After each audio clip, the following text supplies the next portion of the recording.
Bonsoir les amis, bienvenue dans ce tout nouveau numéro du club, numéro exceptionnel. Et pourquoi exceptionnel? Parce que bien sûr on va évoquer plusieurs choses, notamment ce choc entre le Real Madrid et le PSG, et surtout parce que c'est la toute première édition du club qu'on vous propose depuis nos studios de Tanger. Et pourquoi on a fait tout ça? Pourquoi on s'est déplacé? Pourquoi on a trimballé cette énorme table, ces éclairages, tout ce studio? Amine, pourquoi on l'a fait? On l'a fait pour faciliter la vie de quelqu'un qu'on aime beaucoup dans le club, Julie Rosselin. Bonsoir Julie. Bonsoir Jalal, je ne suis pas sûre que tout soit vrai, oui. Mais merci en tous les cas de ce geste, ça me fait super plaisir. L'intention y est. En plus, on a décidé de faire le club depuis les studios de Tanger à la veille d'un match très important, exactement, très sensible, très stressant pour notre Julie. Amine Rahmouni, bonsoir. Bonsoir les amis, bonsoir Jalal. Ravi aussi de t'avoir parmi nous ici à Tanger les amis. On va commencer par le derby, mais permettez-moi aussi d'accueillir nos téléspectateurs un petit peu partout sur Média TV Afrique, nos téléspectateurs au Maroc, au Maghreb bien sûr, mais aussi les auditeurs de Radio Méditerranée Internationale qui peuvent suivre cette émission Le Club à partir de 17 h le mercredi, un petit peu partout en Afrique de l'Ouest, d'Abidjan à Yaoundé, de Bamako à Nouakchott, etc. On est ravis de vous avoir parmi nous également. On va commencer par le derby. Et ce n'est pas vraiment histoire de remuer le couteau dans la plaie, mon cher Amine Rahmouni. Comment tu as trouvé ce 123e derby de Casablanca? Probablement l'un des meilleurs que j'ai pu voir ces 5 dernières années, où on avait davantage l'habitude de vibrer par rapport à ce qui se passait dans les tribunes que ce qu'on pouvait voir sur le tapis vert. Mais voilà, bon, un peu déçu du résultat, mais moyennement déçu parce que quand cette équipe du Wydad commence une année aussi difficilement, je ne pense pas qu'elle avait les moyens de rattraper le coup en 15 jours seulement, avec des joueurs qui sont allés au Chan, donc plus ou moins fatigués, 2 départs clés, enfin un départ clé, celui de Mcharqi et une blessure, celle de Najm qui n'est toujours pas là. Après, plus globalement, je pense que le Raja mérite sa victoire parce que c'est une équipe qui tourne beaucoup mieux, c'est une équipe qui est beaucoup plus rodée. Et c'est surtout une équipe qui a fait le siège dans le camp Wydadi pendant toute la seconde mi-temps, où les Rouges n'ont pas véritablement pu sortir de leur moitié de terrain. Donc oui, voilà, relativement déçu samedi dernier, mais plutôt heureux aujourd'hui de ne pas avoir Reda Leili en face de moi, parce que je pense qu'il serait monté sur les tables en dansant et en chantant. Donc déjà là, je me rattrape aux branches, mais c'est déjà pas mal.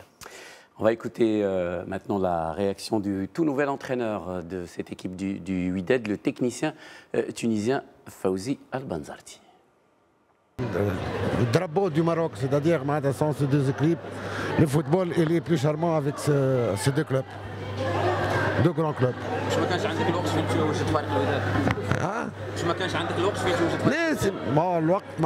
C'était largement suffisant pour moi. On a préparé l'équipe sur le plan physique.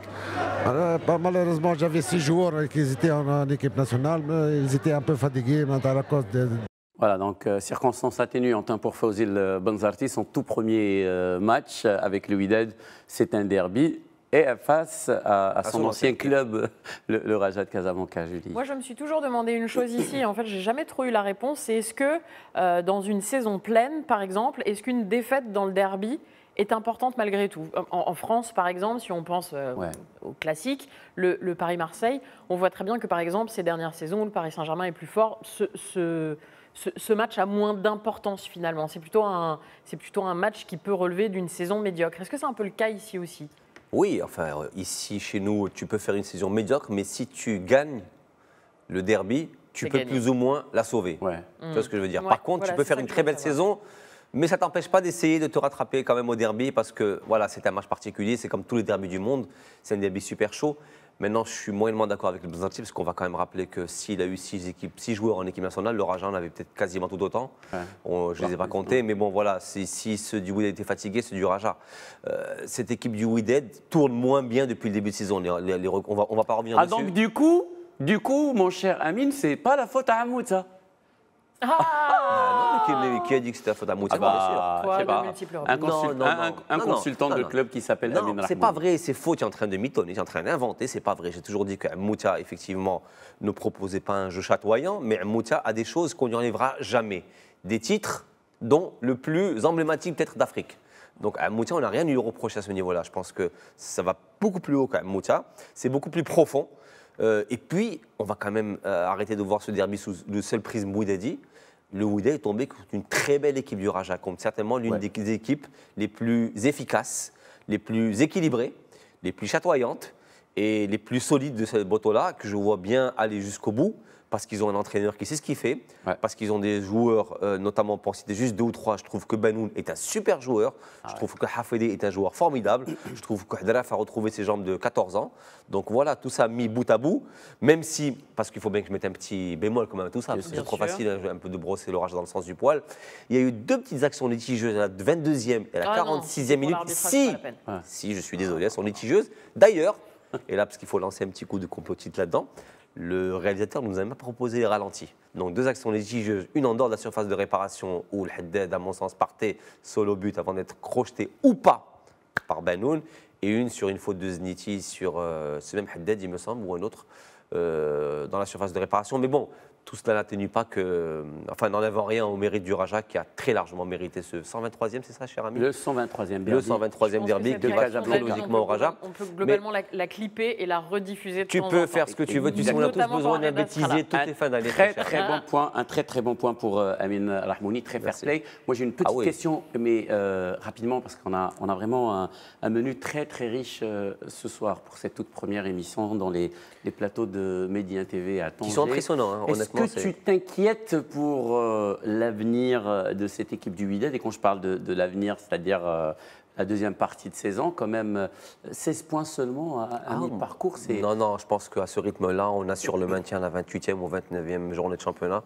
Donc inquiet, non, on n'ira pas en Botola 2. Mais voilà, je pense que ça le fait bien quand même, un champion du Maroc, un champion d'Afrique qui est proche de la relégation, ou du moins qui est sur des statistiques de relégables. Comment ça, non? Oui, on a 16 points. Donc 16 points au bout de 15 matchs et 32. Ouais. À 32, tu n'es pas sûr de sauver. Donc on est sur des stats de relégables. Mais de toute façon, ça le Wydad de Casablanca, qui est un autre rendez-vous important, ça sera le samedi 24 et ça sera à 16h30 face au tout-puissant Mazembe. Et contrairement à ce qui a été annoncé, ça ne sera pas M. Gassama qui sera au sifflet, bien malheureusement. Voilà, ce n'est pas Gassama. Et comme je disais l'autre jour sur Twitter, parce que je tweete de temps en temps. Sur les réseaux sociaux, toi?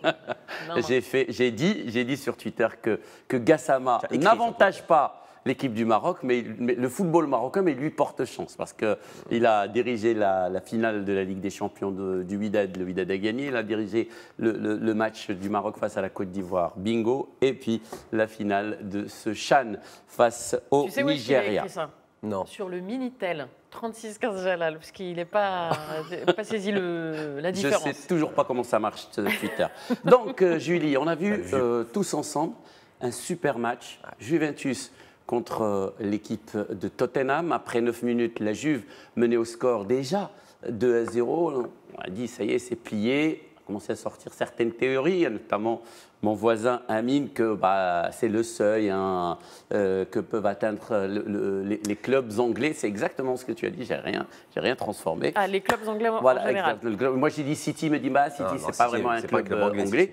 Et juste après, l'équipe de Tottenham a outrageusement dominé cette rencontre, s'est créé plusieurs occasions de but. Il a fallu un très grand Gianluigi Buffon. Sur un arrêt. Voilà, sur un arrêt. Et après, il a fait des petites erreurs. Finalement, 2 buts partout et un véritable régal. On est content de retrouver la Ligue des Champions. Oui, je pense que c'est d'abord ça. D'abord, on est effectivement très content de retrouver la Ligue des Champions avec un super match. Espérons que les matchs de demain soient tout aussi beaux. Après, l'autre chose, c'est que moi, j'ai eu l'impression que Tottenham était un peu finalement dans son rythme de croisière que l'on a pu voir depuis le début de la saison, à savoir un peu lent à rentrer dans le match ou parfois à ne pas savoir, à pas avoir d'instinct de tueur, à pas savoir vraiment finir un match. C'était notamment le cas face à Manchester United, par exemple, où ils avaient laissé pas mal d'occasions. Liverpool aussi, des erreurs un peu bêtes. Et c'est vrai que j'ai eu l'impression que c'était ça, mais ils ont effectivement aussi, depuis le début de la saison, quand même, cette capacité à revenir, cette capacité à créer le jeu vraiment, à faire un pressing très haut jusqu'à la 85e minute, on a eu l'impression, enfin vraiment jusqu'au bout. Et puis, en tous les cas, moi de l'autre côté, j'ai trouvé que le spectacle délivré par la Juve était quand même en deçà de ce qu'on imaginait. Alors oui, c'est solide, sauf que pas si solide que ça parfois. Et il y a, à mon avis, un gros problème de création de jeu. Ça fait déjà plusieurs semaines qu'on se dit finalement, l'absence de Dybala, on ne s'en rend pas compte. Finalement, on s'en rend quand même un peu compte. Et surtout au niveau de la défense, je ne sais pas depuis quand la Juve a pris un but, en tout cas en C'était championnat. un but en 16 matchs. Voilà, exactement. Et là, ils prennent 2 en un seul. 13 heures, je l'un des crois, plus, comme ça. c'est incroyable. Ouais, non, effectivement. Maintenant, il y a une formule qui est consacrée en foot, c'est être cueilli à froid. C'est comme ça qu'on dit. Donc voilà, le Tottenham a été cueilli à froid parce que 2 buts en 9 minutes, qui aurait pu faire 3. Parce qu'on va quand même rappeler que Higuaín rate un face-à-face, rate une occasion toute faite sur un centre en retrait, il ne cadre pas. Et par la suite, il loupe un pénalty qu'il met sur la transversale. Mais oui, tu as bien résumé la chose. Cette équipe de Tottenham est formidable d'envie, de générosité. Parce que pour presser aussi haut cette équipe de Juventus à domicile, je pense qu'il faut avoir une force de caractère incroyable. Et puis surtout, en face, ils ont quand même trouvé une défense relativement fébrile de la part des Turinois. Un gardien qui, à part l'arrêt sur Kane, fait quand même pas mal de boulettes. On se demande même si ce n'est pas la saison de trop pour Buffon, ça serait un peu dommage pour un mythe de son envergure. Maintenant, on ne va pas bouder. La dernière. Oui, non, effectivement. Mais elle risque d'être celle de trop. Mais maintenant, ce qu'il y a, c'est que nous, moi, je n'ai pas d'affinité particulière ni avec l'une ni avec notre équipe, mais c'est un plaisir de suivre cette Ligue des Champions quand ça revient sur des matchs à élimination directe. 2-2, ça va nous faire un match de fou, très cher ami, sur le retour. Et je retiens par contre une chose qui est fondamentale et dont je saurais me souvenir longtemps, c'est que ce qui se dit entre Janelle et nous en privé sort toujours et on saura le lui rendre dans de bonnes conditions, n'est-ce pas? Voilà, exactement. Après, moi, j'aime toujours partager avec les tu vas beaucoup moins l'aimer dorénavant. Les coulisses de l'émission. Bon, la Juve a beaucoup souffert, mes amis, aujourd'hui, avec elle, Mehdi Benatia, l'international marocain, mais qui s'est imposé cette année comme un titulaire indiscutable, voire même le meilleur défenseur d'Italie. C'est en tout cas l'avis de notre consultant pour le football italien, Simone Rovera. C'est une chose, je trouve, extraordinaire parce que Benatia, la saison dernière, c'est vrai, il n'avait pas joué beaucoup parce qu'il y avait Bonucci qui était là et quand il jouait, n'était pas extraordinaire, n'était pas irréprochable. Cette année, vraiment, tout est changé et moi, je trouve que au-delà des qualités de Benatia qui sont très importantes à niveau physique, à niveau mental, il a été aussi aidé par Allegri parce qu'en étant titulaire, il a trouvé plus de confiance et c'est un joueur qui s'est une totale confiance. Alors oui, il a des moyennes physiques et techniques qui sont très importants. Et je vais plus loin, je n'ai parlé avec des supporters de la Juve quand j'étais au stade. C'est incroyable comment il a presque pris la place des Bonucci, c'est-à-dire il est irréprochable derrière, il est important devant les buts parce qu'il a marqué des buts aussi, et surtout il a une assurance et je pense que jouer à côté de quelqu'un comme Gigi Buffon, de Chiellini, ça aide un joueur à faire augmenter encore ses capacités. Donc je crois que les Benatia d'aujourd'hui, c'est le meilleur Benatia qu'on a jamais vu et c'est bien sûr un des meilleurs défenseurs italiens, peut-être les meilleurs en ce moment. Voilà, même Mehdi Benatia, peut-être le meilleur défenseur, nous dit Simone Rovera, qui suit de très près la Serie A surtout, et qui ne portait pas vraiment dans son cœur, en tout cas la saison dernière, Mehdi Benatia. A raison, d'ailleurs je vais le dire en 2 points. Un, on retrouve le Benatia de la fin du Udinese et toute la saison à Rome où il avait été impérial, véritablement impérial. Pourquoi? Un, parce que déjà il est en pleine possession de ses moyens physiques, alors qu'il les avait perdus au Bayern. Je lisais une super interview justement sur les méthodes d'entraînement de Guardiola qui était très physique et qui demandait beaucoup d'efforts. Et pour ça, il fallait avoir une super préparation et une hygiène de vie irréprochable pour éviter les blessures. Apparemment, ce n'était pas le cas de Benatia, selon ce qui nous est remonté comme chose. En pleine possession, Amine, de ses moyens physiques, mais aussi au niveau du mental, parce que le tournant, c'est la qualification pour la Coupe du Monde. Et même Allegri, il a dit, j'ai retrouvé un joueur complètement différent après cette qualification. Moi, je pense que c'est corrélé. C'était la deuxième partie de mon intervention. Maintenant, je pense qu'aucun de nous, du moins nous Marocains qui aimons ce joueur, n'avons eu de doute sur ses qualités intrinsèques parce qu'il les a prouvées, notamment en championnat italien. Maintenant, ce qu'on attend de lui, effectivement, c'est qu'il réitère ce genre de performance de manière itérative avec l'équipe nationale, ce qui n'a pas été le cas, sauf effectivement sur les 3-4 derniers matchs où il a été décisif, notamment en Côte d'Ivoire. Maintenant, on voit le grand Ben Attia, celui qui a toujours été en Italie, on aimerait le voir à ce niveau-là en Russie. Bon, les amis, on va ouvrir maintenant cette page du Paris Saint-Germain, mais ajoute. Oh, merci Jalal. Juste pour dire qu'effectivement, je suis assez d'accord avec toi en disant que la qualification est le moment déterminant. C'est pas moi qui l'ai dit, c'est son entraîneur Allegri. Mais il avait repris bien avant, déjà le Gabon était bon. Surtout, mais moi, j'ai peur d'une chose dans cette Juve, c'est pour être plus global que Benatia, j'ai peur d'une chose quand même, c'est que dans sa zone, il partage quand même l'espace avec deux éliminés, deux historiquement éliminés, Chiellini et Buffon, qui viennent d'être éliminés de l'Italie, non mais qui n'ont pas qualifié leur pays, qui en plus sont quand même en difficulté sur cette première place au championnat. Et à mon avis, je pense qu'il doit y avoir.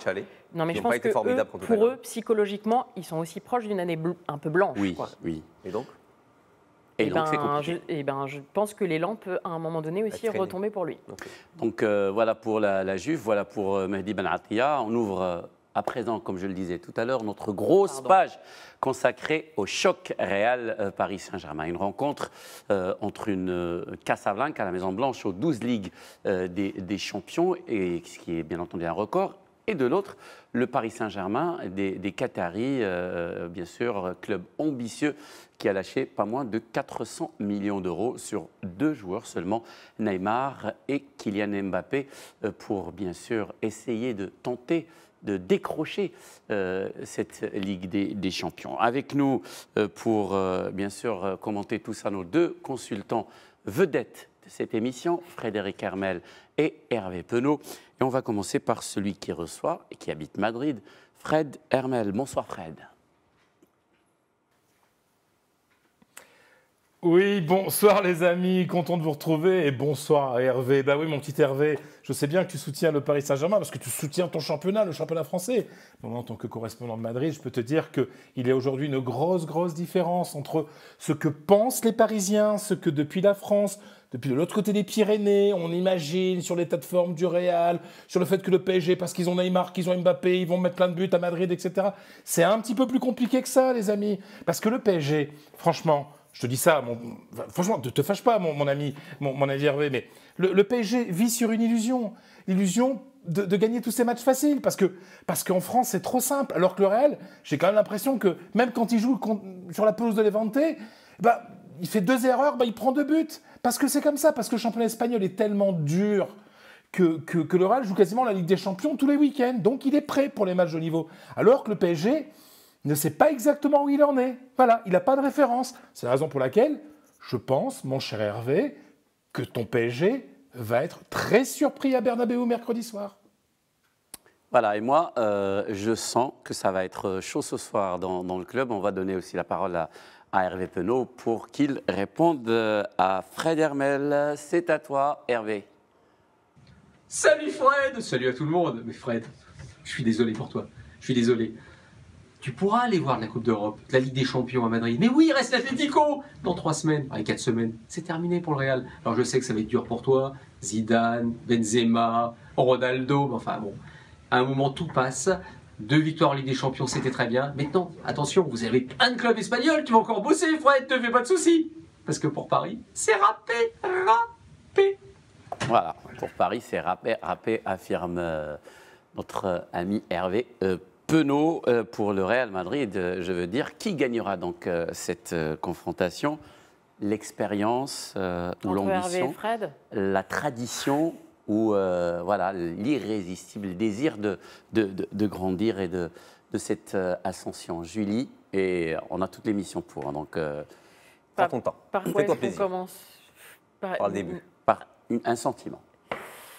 Non, le sentiment, c'est que effectivement, et on l'a déjà dit, c'est que pour moi, je pense qu'il y a vraiment beaucoup plus de certitude, beaucoup plus d'expérience, évidemment, beaucoup plus de comparaison, voilà, on sait où on en est effectivement du côté du Real. Je suis assez d'accord avec Fred sur le fait qu'effectivement, c'est-à-dire qu'on est un peu passé par plusieurs étapes. Je pense qu'au moment du tirage au sort, côté parisien, on s'est dit ouais c'est fini, on est tombé sur le tenant du titre. Puis il y a eu une période où on s'est dit ah non mais quand même ce Real n'est pas bien. Puis on est revenu sur une étape où effectivement on est sur un Real blessé mais pas du tout achevé et sur un Paris qui est encore un peu à sa recherche finalement comme les années précédentes parce qu'on en revient toujours à ce même scénario où effectivement le manque de compétition dans la Ligue 1 est un réel problème et que les matchs entre guillemets de référence qu'on a pu avoir cette saison soit ont été quelque peu faussés, soit n'ont pas été de bons résultats, si on pense par exemple au match retour du Bayern,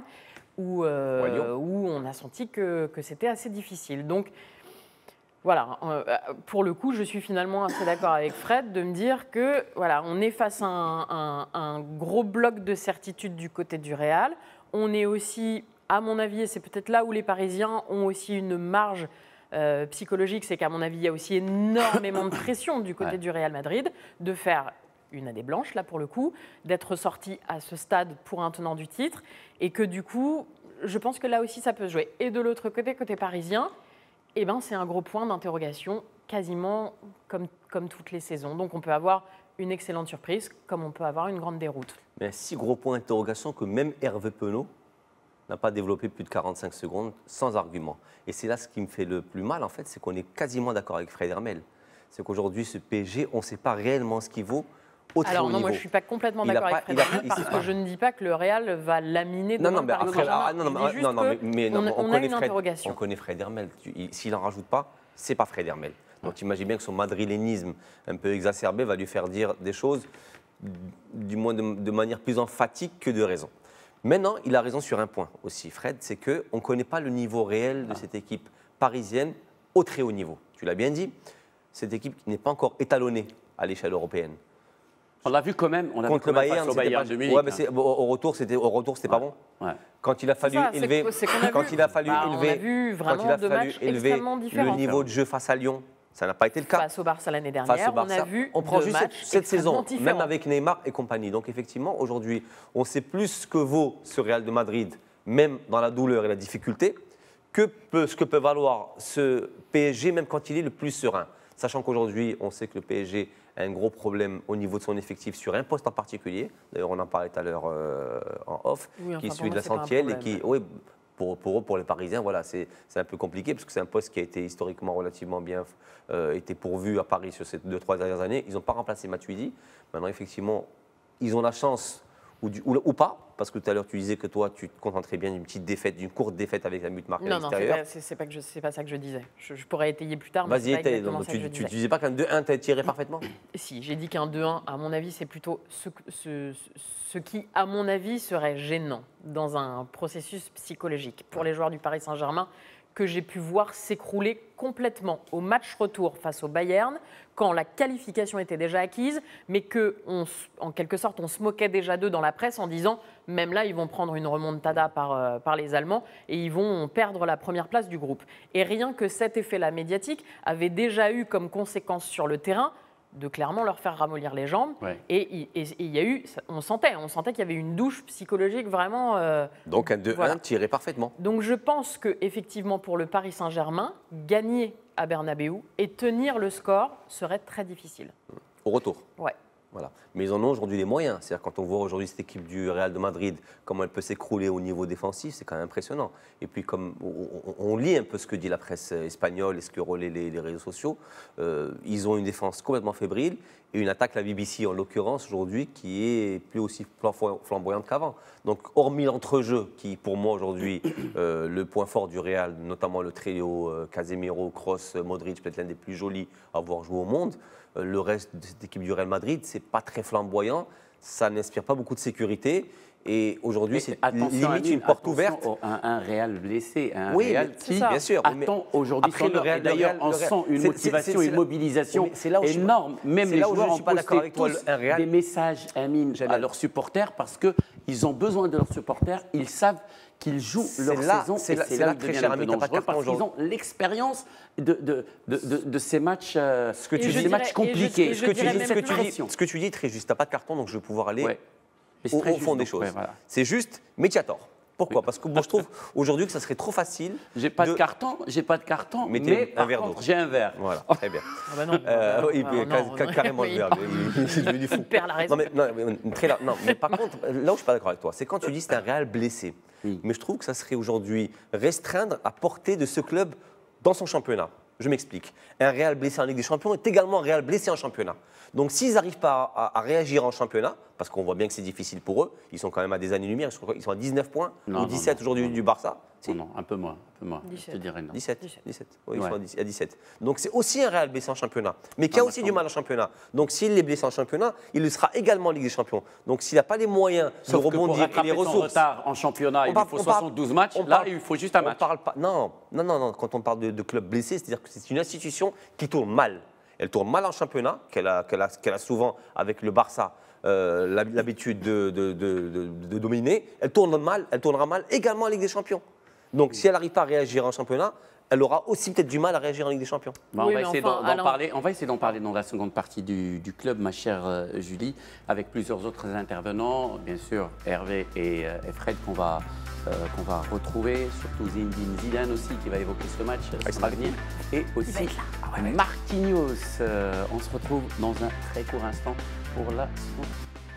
Bienvenue les amis dans cette seconde partie du club, toujours avec nos consultants Julie Rosselin à ma gauche et puis bien sûr Amine Rahmouni à ma droite. Avant de poursuivre, on va maintenant du côté de Paris, pas de Madrid, pas pour retrouver Fred Hermel, mais quelqu'un de beaucoup plus concerné que Fred Hermel, Zinedine Zidane, qui évoque ce Ça, match c'est un et autre qui point de affirme débat. être ravi de vivre des rencontres comme ça, comme ce choc face au Paris Saint-Germain. Zinedine Zidane.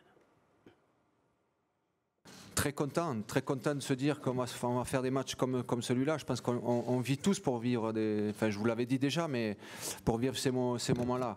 Après, aujourd'hui, il n'y a pas de pression particulière. On a préparé notre semaine comme d'habitude. En fait, on a eu 3-4 jours pour préparer ce match. Et puis après, certainement que demain, avant le match, il y aura un peu plus de pression, comme doit avoir un joueur, un entraîneur, pour le match. Mais bon, voilà, je vais disfruter, comme vous savez.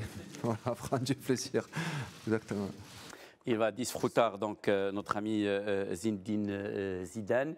Il joue gros quand même s'il ne veut pas l'admettre. Et il y a seulement un mois et demi, Zidane remportait avec le Real Madrid la Coupe du Monde des clubs, le 5e titre de la saison, un record pour le Real Madrid. Un mois et demi après, Zidane n'est presque plus rien. On va l'écouter. Lui, il dit « Mon avenir, c'est pas la question aujourd'hui. Moi, je veux juste parler de football. » On écoute. Je ne pense pas à mon futur. Je pense simplement au match en fait, qui nous arrive demain. Et je me concentre uniquement sur cette chose-là. Le reste, on ne peut pas le contrôler. Moi, ce que je peux contrôler, c'est ce qu'on fait sur le terrain, ce qu'on fait avec mes joueurs. Et c'est ce qui m'intéresse, en fait. C'est se préparer pour faire un bon match de football demain, tout simplement. Le reste, on verra après, un peu plus tard, ce qui se passera. Mais moi, ce qui m'intéresse, c'est ce que vous avez dit dans votre question, d'ailleurs, c'est que tout est important pour moi. Et donc, tous les jours, tous les matchs.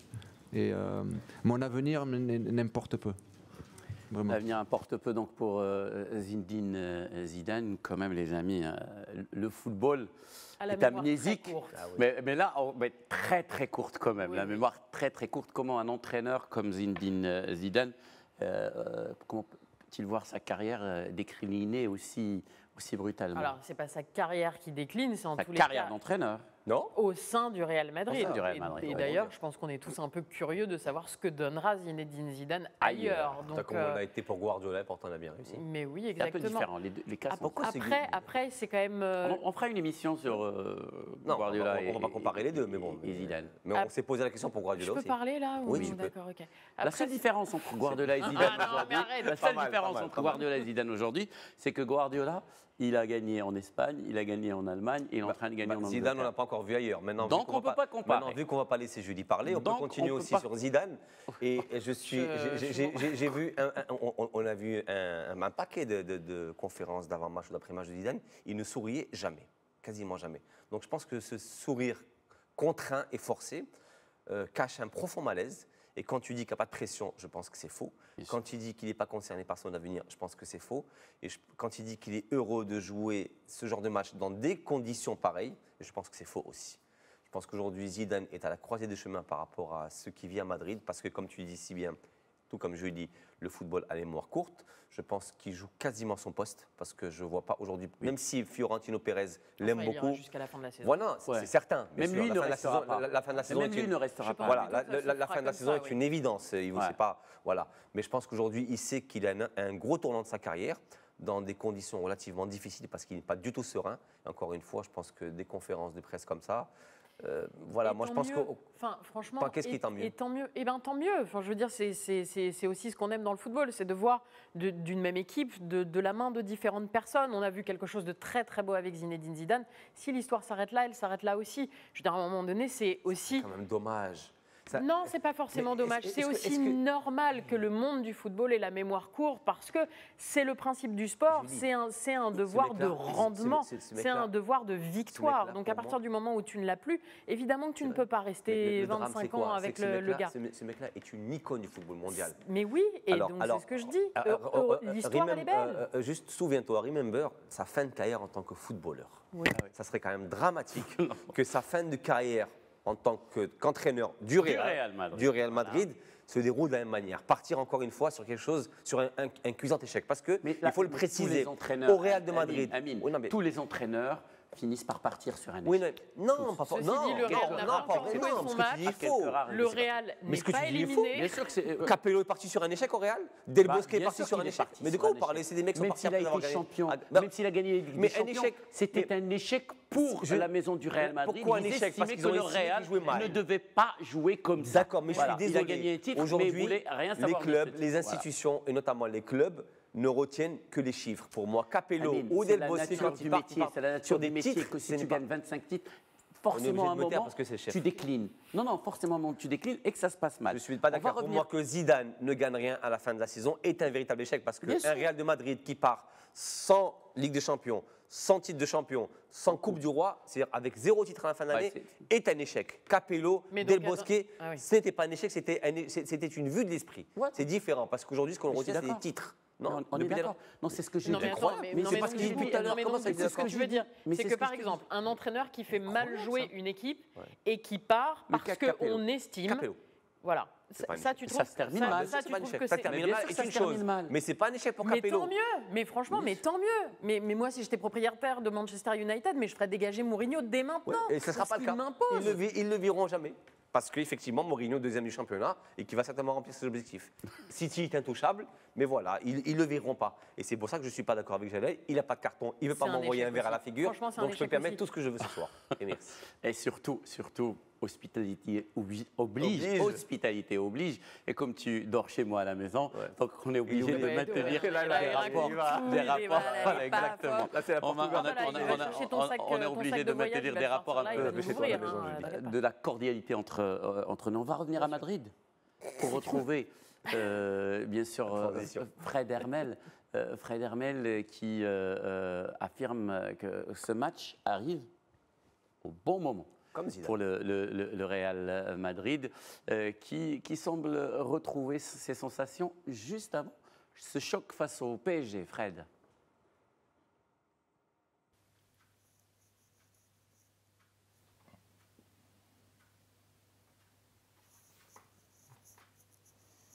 Oui, non, mais il est vrai que le match contre la Real Sociedad, bien gagné 5-2 par le Real samedi soir, a quand même mis les Madrilènes dans de meilleures conditions. On n'arrive pas à un match crucial de Ligue des Champions contre le PSG de la même manière si on a gagné, si on a fait match nul ou si on a perdu.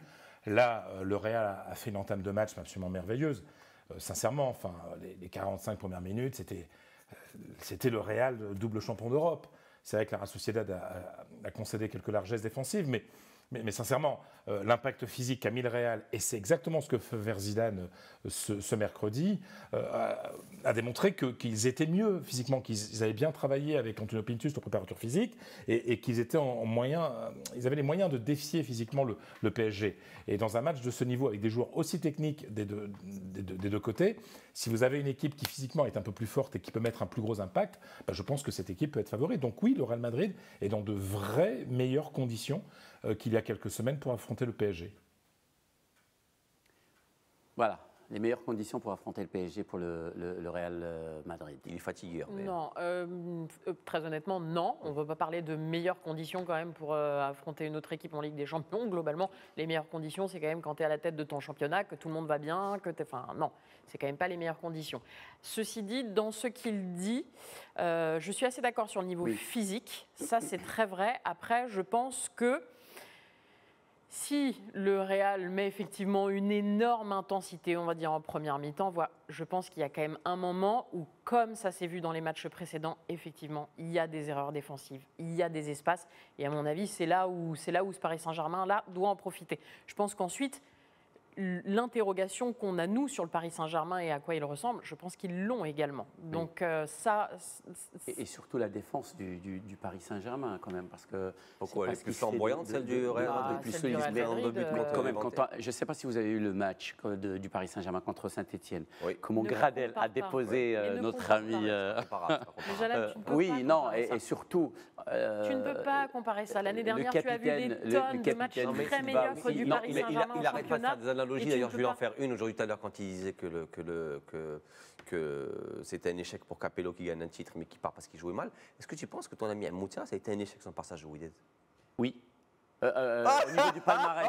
Non, tu sais pourquoi? Mais bon, on peut arrêter l'émission, merci. Non, pourquoi? C'est un échec parce que comment il a été c'est bon, tu as répondu oui. Comment il a été traité Non. Tu as répondu par oui. le Wydad de Casablanca. Elle est où la caméra qui Sincèrement, très cher ami c'était pas votre ami.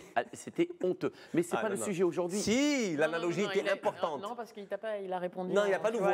Non, il a dit finalement la honte est sur quelqu'un d'autre.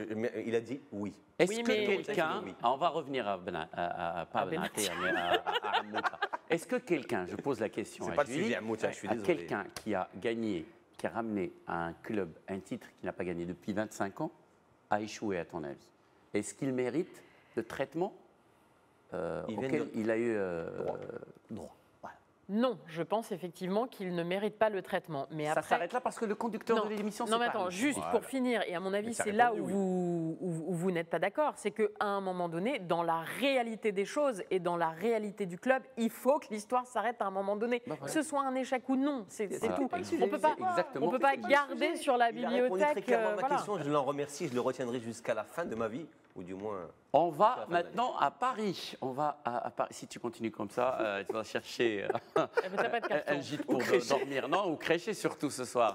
On va retrouver notre ami Hervé Penaud, une équipe du Paris Saint-Germain qui, c'est ça le souci en fait, on en a souvent parlé, qui n'a pas beaucoup de repères face aux grands clubs européens. N'a pas beaucoup de repères, mais c'est une équipe en même temps qui a cette obsession. Il y a eu une interview très intéressante de notre ami Edinson Cavani cette semaine où il parlait de cette obsession qui sacrément pas au bon moment, tétanisait, cette obsession de Ligue des Champions qui tétanisait les joueurs du Paris Saint-Germain et le public du Paris Saint-Germain. Retour à Paris et à Hervé. Alors le gros problème avec ce Paris Saint-Germain, c'est que depuis que le Qatar est arrivé, ils ont une obsession, championnat de France, on s'en moque, Coupe de France, on s'en moque, Coupe de la Ligue, encore plus, c'est la Ligue des Champions. Et donc ça met une pression énorme sur tous ces joueurs. Et ce qui est très drôle, c'est l'interview qu'a accordé Cavani à un média espagnol, et il a expliqué en gros un petit peu tout ce que ressentait, enfin ce que ressent lui Cavani et ce que ressentent les joueurs autour de cette pression-là. Et en gros, il a dit, il faudrait un petit peu qu'on soit délesté de cette pression, parce que dès que les joueurs arrivent, on leur dit en gros, vous allez gagner la Ligue des Champions, c'est la Ligue des Champions l'objectif majeur, et on se rend bien compte que ça ne peut pas être un objectif majeur. Enfin, c'est un objectif, mais ça ne peut pas être une certitude. On peut espérer remporter la Ligue des Champions, mais on a vu que Chelsea a mis plus de 10 ans pour l'obtenir. Manchester City, avec des milliards dépensés depuis le début des années 2000, n'a encore jamais été plus loin que la demi-finale de Ligue des Champions. On se rend compte que toutes ces équipes, et même le Chelsea qui l'avait remporté, c'est finalement peut-être avec la moins bonne des équipes. Donc la Ligue des Champions peut être effectivement un objectif, mais il ne faut surtout pas mettre une pression supplémentaire aux joueurs, leur expliquer qu'il n'y a que ça qui gagne. Alors d'une certaine manière, je trouve que le message de Cavani, c'est aussi un message pour ses dirigeants. Histoire de dire, vous savez, à un moment, la Ligue des Champions, ça peut être votre objectif, mais il faut comprendre qu'il ne faut pas non plus trop mettre de poids à la fois sur les joueurs et sur l'institution, car ce n'est pas quelque chose qu'on gagne aussi facilement que ça.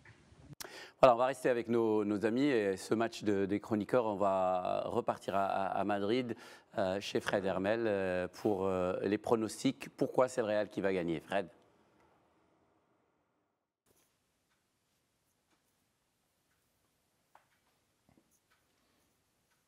Pour moi, il y a plusieurs raisons qui sont évidentes. Premièrement, le Real est favori parce que le Real regarde vers le musée du stade Santiago Bernabéu et regarde, et il y a 12 Coupes d'Europe des clubs champions, c'est écrit en français en plus dessus, quoi. Coupe d'Europe des clubs champions européens, il y en a 12. C'est leur élément. C'est-à-dire que le Real Madrid a toujours considéré l'Europe comme son jardin privatif, ou sa plage privée, c'est selon, c'est ce que vous voulez. Et c'est pas exactement la même, voilà, c'est pas le même sport pour eux. Dès qu'ils sont sur la pelouse en Ligue des Champions, bah, ils sont sublimés par quelque chose que les autres clubs n'ont pas. Donc ça, c'est une raison historique. Ensuite, parce qu'il n'y a rien de plus dangereux qu'un animal blessé. Et le Real est blessé. Blessé par leur propre mauvaise performance, mais blessé par les critiques injustes, très souvent injustes et excessives, qui ont été déversées sur eux. Donc les joueurs auront cette réaction d'orgueil. Et en plus, j'insiste beaucoup là-dessus parce que ils sont toujours très bons, tout simplement. Je veux dire, Modric, quand il est bien dans sa tête, quand il est bien dans son corps, ben, sa technique parle. Et il est bien là. Cristiano Ronaldo, l'an dernier, il est à peu près pareil. Hein. Ah oui, ça va pas fort. Et qu'est-ce qu'il fait là? Ben, il met un triplé contre la Real Sociedad. Il revient au bon moment. Donc voilà, pour moi, le Real Madrid va gagner parce que finalement, il a une majorité de choses de son côté, de choses favorables, contrairement au Paris Saint-Germain. Voilà, beaucoup d'avantages, de choses favorables par rapport au Paris Saint-Germain, beaucoup plus de repères, voilà, une armoire bien garnie. On va aller du côté de Paris, retrouver Hervé qui lui aussi pense, peut-être, en tout cas c'est ce qu'il m'a dit juste avant le début de cette émission, que effectivement le Real Madrid est légèrement favori. Hervé.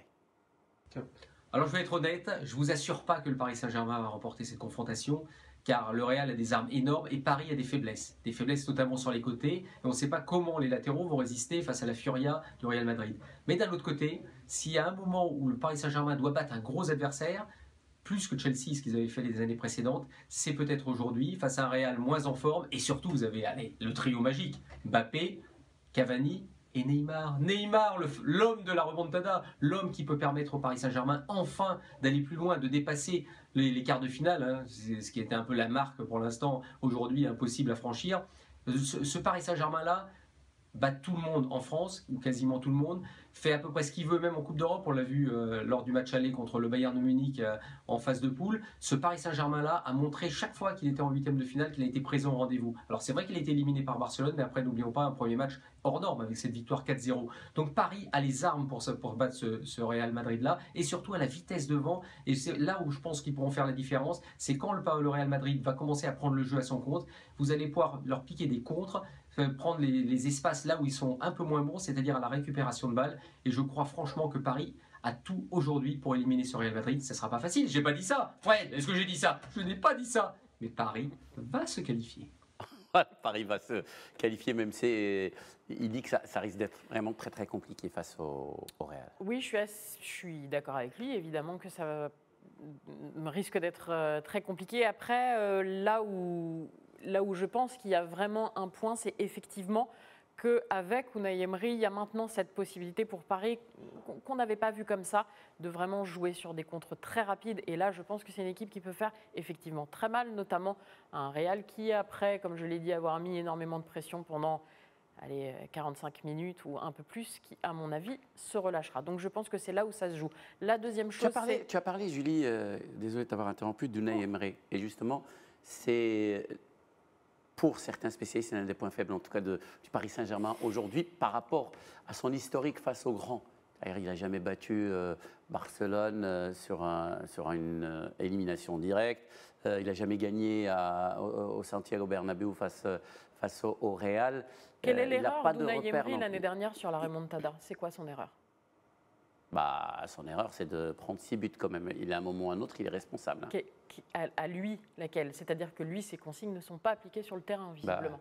Et donc, si ces consignes ne sont pas appliquées sur le terrain, c'est qu'il n'a Non, sur le match de l'année dernière. Il ne devrait plus être l'entraîneur sur le match de l'année dernière, c'est pas ça. Sur le match Saint-Germain. Alors après, si tu dois me dire, est-ce qu'il fallait dégager tous ceux qui ont vécu ce marasme? Non. Moi, je pense que effectivement, pour eux, ça va être très difficile de s'en relever. C'est d'ailleurs là où je voulais en venir, c'est quand Fred dit le Real est un animal blessé.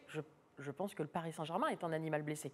Je pense que les gars n'ont toujours pas digéré ce qui s'est passé l'année dernière, qu'ils ne sont pas prêts de le digérer, et que pour eux aussi, ce match fait office de revanche. Oui. Honnêtement, peut-être même plus que pour le Real Madrid. Donc je pense que là, c'est pareil, un argument qui est un peu... Est-ce que ça ne risque pas, déjà affronter le Real Madrid, ce n'est pas quelque chose de très facile, et affronter le Real Madrid avec ce poids de la dernière remontada, est-ce que ça ne risque pas de les bloquer davantage? Les deux faces d'une même pièce, en fait. C'est où, effectivement, ça va les catalyser pour, conjurer le sort, détruire les démons, ou alors complètement les anesthésier. Maintenant, il ne faut pas oublier que c'est une confrontation qui va jouer un match aller-retour. Là, on ne parle que d'un seul match. Depuis tout à l'heure, j'écoute Fred et Hervé, on a l'impression que voilà, c'est une finale sur un match, et l'expérience du Real va parler par rapport justement à la rapidité et la jeunesse et la fougue. Ça finira sur 0-0 exact. demain. Alors, on risque d'avoir effectivement... Non, mais c'est vrai, on risque d'avoir un 0-0 et que tout se joue sur un match retour. Donc, je pense que la réflexion devra se mener sur 180 minutes avec un retour à Paris, donc on va dire un ballottage plus favorable pour Paris. Maintenant, je trouve que Fred a un peu de mauvaise foi parce que j'ai l'impression qu'il ne sait pas sur quel argument se baser. Est-ce que le Real regarde dans son rétroviseur les 12 titres et donc il va rentrer très sûr de lui, ou est-ce que le Real va se dire effectivement je suis un animal blessé et donc je dois réagir? Ce sont deux positions qui sont extrêmement différentes.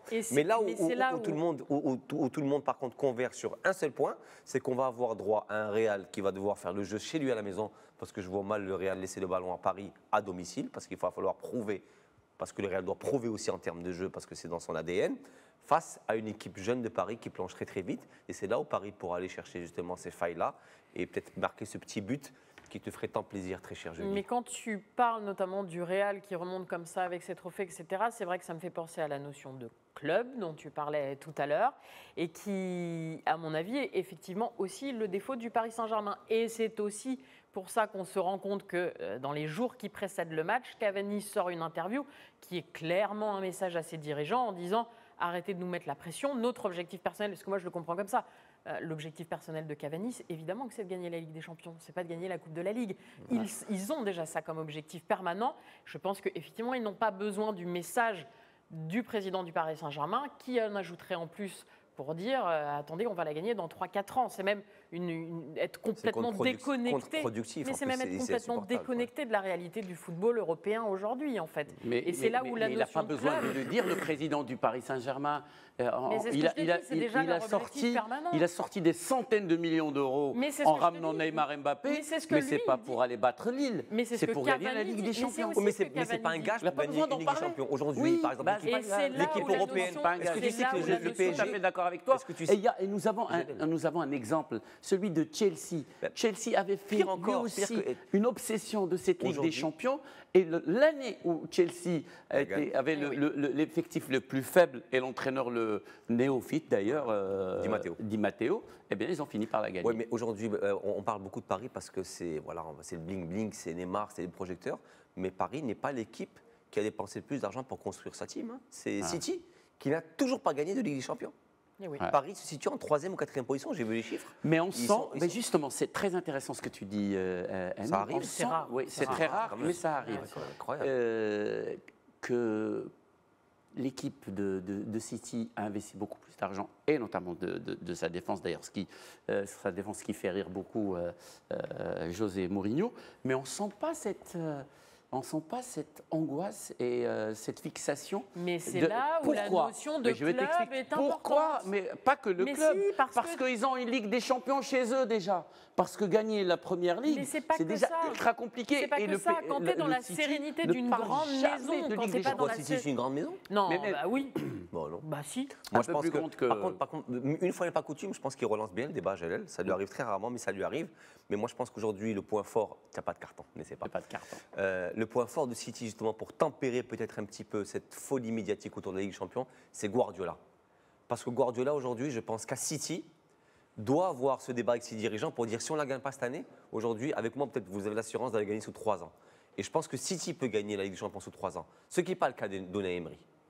Aujourd'hui, Unai Emery ne donne pas de gage et ne donne pas de certitude à ses dirigeants. Et je crois que tant que ces dirigeants n'auront pas un entraîneur de la trempe d'un Guardiola, ils resteront focalisés sur cette Ligue des Champions. Bon, les amis, on arrive au terme de cette émission. C'est une très belle analyse. Au terme de cette émission. Juste avant de se quitter, les amis, un petit pronostic. Allez, Julie. Non, j'en ai aucune idée. Je ne veux pas faire ça, Jalal. En plus, tu sais très bien, je sens que ça va me porter la poisse. Ne pleure pas, Julie, ne pleure pas. T'as les larmes aux yeux. Amine. 1-0 pour Madrid. 1-0 pour Madrid. Mais c'est Paris qui se qualifiera au bout du compte. Et c'est Paris qui va se qualifier. Oh là là, ça va être tout l'inverse. Merci beaucoup, Amine. Je t'en prie beaucoup, Jalal. C'était un plaisir de t'accueillir à Tanger. Oui, une seconde. C'est ce que c'est mon plus grand espoir dans ce match. C'est que Jalal va supporter Madrid. Eh ben, je vais te dire quelque chose. Voilà, exactement. Jalal ne va même pas regarder. Et tu sais quelle est ma plus grande réussite de l'émission ce soir? C'est qu'il a. Ouais, c'est Amouta. Voilà, c'est Amouta, il a avoué. Voilà, exactement. Donc, moi, juste un peu pour. Toi, tu peux toujours nier. Pour animer et faire des émissions très. Animé. Très animé avec Julie Rosselin. Alors je lui dis, si elle est pour le PSG, je suis toujours pour le Real Madrid, alors que c'est de notoriété publique, je ne supporte pas le Real Madrid. C'est la fin de cette édition du Club, les amis. Merci de l'avoir suivi. Merci à Mohamed Lafifi qui a réalisé le Club ce soir, à Abdallah Jafari qui a préparé cette émission, à tous les amis de la régie. On va se retrouver tous ensemble mardi prochain.